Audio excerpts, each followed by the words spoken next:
নমস্কার। শুভ সন্ধ্যা সবাইকে এবং আমাদের আত্মীয় পরিবার সবাইকে। সবার হয়ে আমি বলছি সবাইকে শুভ সন্ধ্যা, সবাইকে আন্তরিক ধন্যবাদ এবং ভালোবাসা। সারাটা বছর আমরা যে সমস্ত কর্মকাণ্ডের সাথে যুক্ত, আপনারা পাশে ছিলেন বলে আমাদের যাত্রাপথ অনেকটাই সুগম হয়। এবং আপনারা ফেসবুক বন্ধুবান্ধব অনেক সময় আমাকে হেল্প করেন, সাহায্য করেন, আর্থিক দিয়ে বলেন বা মনোবল দিয়ে বলেন। এটাও তো মানে মনোবল দিয়ে যে বলা, এটা তো অনেক না, সবই আমি পজিটিভ চোখে দেখলাম। তা সবাইকে আমার ভালোবাসা এবং শ্রদ্ধা। আর নতুন বছর আসতে চলেছে, আমি সেজন্য আগে থেকে এই ভিডিওটা করলাম যে আর্থিক দিদি যেসব ছেলেমেয়েরা ভর্তি হতে পারছে না বা বইপত্র কিনতে পারছে না, জানি সরকার থেকে দিচ্ছে, কিন্তু সরকার সব দিক দিয়ে কিন্তু সরকার হয়তো দেয়, আমি সরকারের মানে বদনাম করব না, কিন্তু নিচ অব্দি না আসে না। আমরা এই যে সদ্য আমরা তিহানা বাগানে গিয়েছিলাম একটা শিশু দিবস করতে। তা ওখানে অনেক ছেলে পেলে দেখলাম জুতা নেই, মানে খালি পায়ে দৌড়াচ্ছে বা জুতাটাও ছেঁড়া। তা দেখে খারাপ লাগলো। তা আমি জিজ্ঞেস করলাম যে সরকার থেকে কি জুতা টুতা আসে? বলে কি ড্রেসটা তো মানে বড়, কারো বা জুতা ম্যাচ হয় না পায়ের সাথে, এরকম টাইপের জিনিসগুলো আমি দেখলাম। শুধু যে আমরা শিশু দিবস করতে গেছি বা আনন্দ করবো তা না, আমরা পুঙ্খানুপুঙ্খ দেখি যে কার কি দরকার, সেটা আমার কাছে খুব ভাইটাল হয়ে ওঠে। এইদিকে তো সবাইকে ভাগ ভাগ করে কাজ দেওয়া থাকে, যে যার মতো কাজ করেছে, কিন্তু আমি এগুলো সব খুঁটে খুঁটে দেখতে হয় আমাকে।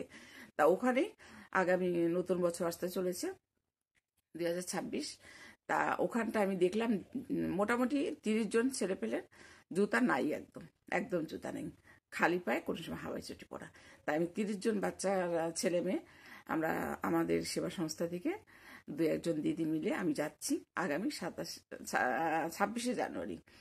তা এরকম ডুয়ার্সের দিকে সত্যি কথা লোকের নজরই দেয় না। দাও বা শিলিগুড়ির মানে আশেপাশে বা স্কুল, আমরা শিলিগুড়িতে কিন্তু ছেলেপেরা কেউ গরিব নাই। কারণ একটা মহিলা যদি লোকের বাড়ি কাজ করে, তাও 8 থেকে 10 হাজার টাকা তার মানে তার স্যালারি, বা 12,000 এরকম। লোকের বাড়ি কাজ করে একটা দুটো বাচ্চাকে তারা মানুষ করতেছে এবং ভালো জায়গায় মানুষ করতেছে। তাদের যে অভাব আমি বলবো তা নেই, মাস্টার দিয়ে পড়াচ্ছে। কিন্তু আপনারা ডুয়ার্সের দিকে গিয়ে দেখেন, ডুয়ার্সের দিকে অবস্থা খুব খারাপ। প্রায় সময় বাগান বন্ধ, বাগান তো অতি অবশ্যই বন্ধ। শ্রমিক পরিবারেরও নানা ধরনের ছেলেদেরও রোগ ধরে গেছে, আমরা তো পারছি না অত। তাই চাই দু এক সময় আমরা হাত পাতি বিভিন্ন লোকের কাছে, দাদা আমরা এখানে যাব, দাদা আমরা এখানে করব, কিছু হেল্প করুন, কিছু সাহায্য করুন। লোকে অনেক সময় নিন্দা করে যে চেয়ে চেয়ে কেন কাজ করো। আচ্ছা আপনারা বলুন, আমার কি ঘরের জন্য আমি চাচ্ছি? আমার ঘরে আমার 2 মেয়ে চাকরি বাকরি করে, চক্রবর্তী, যাই হোক, আমাদের ডাল ভাত খেয়ে চলে যায়, কিন্তু আমি চাই ওদের জন্য। ওদের বলে না 10 মিলে করি কাজ।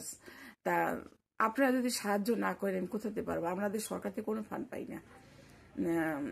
সরকার সত্যি কথা আমাদের আমাদের মানে এই যে শিলিগুড়িতেই বলুন আর নানা ধরনের সোশ্যাল ওয়ার্কার তারা বলুক তারা পায় কিনা, আমিও পাই না। আমাদের কিন্তু রেজিস্ট্রেশন করা এনজিও, মানে আমরা সেবা সংস্থা যে রেজিস্ট্রি করা, কিন্তু তবু আমরাও কিছুই পাই না। সরকার থেকে তো অতি অবশ্যই কিছুই পাই না। বাগড়াকোটে যে আগুন, আপনারা সবাই জানেন ইতিমধ্যে, বাগড়াকোটে বিধ্বংসী যে আগুন লাগছিল 2 বছর আগে। তা তখন আমি রাত্রেবেলা আগুন লাগলো, সকাল 5:30টায় মোবাইল খুললাম, দেখলাম 6টার সময় আমি শাড়ি পরে ওখানে গিয়েছিলাম, দেখলাম যে একদম বিশ্রী কাণ্ড। তার সবাইকে আমি একটু চা চুখিয়ে চলে আসলাম, গ্রুপে মেসেজ দিলাম পুরানো কাপড় চোপড় নিয়ে। তারপর আমরা বিধান মার্কেটে গেলাম। ওরা তখন বলছিল যে আমাদের একটা বাসন টাসন সব পড়ে গেছে। আমরা বিধান মার্কেটে গিয়েছিলাম এবং ওখানে আমি তখন ওখানটা বলছেন আমাদের সমিতি আছে, আমরা টাকা দেবো না। তখন সেক্রেটারিকে ফোন করি, তখন সেক্রেটারি বললো না, ওনাদের একটা এনজিও আছে, যা পারো দিয়ে দাও।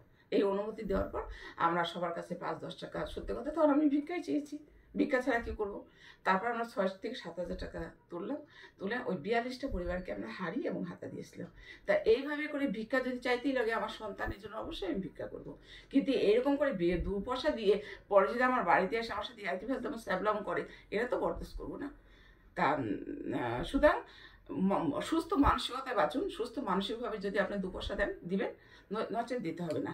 আপনি যদি টাকার জন্য মনে করেন যে না আমি ওনার সাথে একই ফাজলামো করবো, ইউজ করবো, তাহলে এই মানসিকতাটা থেকে দূরে থাকবেন, অনেক আলোবর্ষ দূরে থাকেন, দিবেন না। কিন্তু আমি জানি আমাদের শিলিগুড়ি তথা আমাদের উত্তরবঙ্গে অনেক লোক মানে মনের দিক দিয়ে খুব ভালো এবং তারা পাশে আছেন বলে আমাদের, এবং ফেসবুকে সমস্ত বন্ধুবান্ধব অনেক অনেক সময় আমাকে সাহায্য করেছে। আমার দাদার বন্ধুবান্ধব দিয়েছে, আমার বরের বন্ধুবান্ধব দিয়েছে বলেই আজকে আমরা এগোতে পারছি, এবং আপনাদের আশীর্বাদ ভালোবাসা আমাদের পাশে আছে। আমিও চাইবো আপনারাও আমার পাশে থাকুন, আর এইভাবে করে আমরা যেন আমাদের এই সেবা সংস্থা উত্তরবঙ্গের মধ্যে প্রতিষ্ঠিত করতে পারি এবং মানুষের উপকারে, আমার উপকার না। আমার দুটো ডাল ভাতের অভাব নেই, কিন্তু কি বলেন তো, আমি বারে বারে ছুটে যাই শিশু দিবস উপলক্ষে ওদের কাছে, ওদের একবেলা যেন মাংস ভাত খাওয়াতে পারি। তা এইভাবেই থাকুন, আর আত্মজীব সেবা সংস্থা থেকে অনেক বড় বড় একটা ধন্যবাদ। ভালো থাকবেন।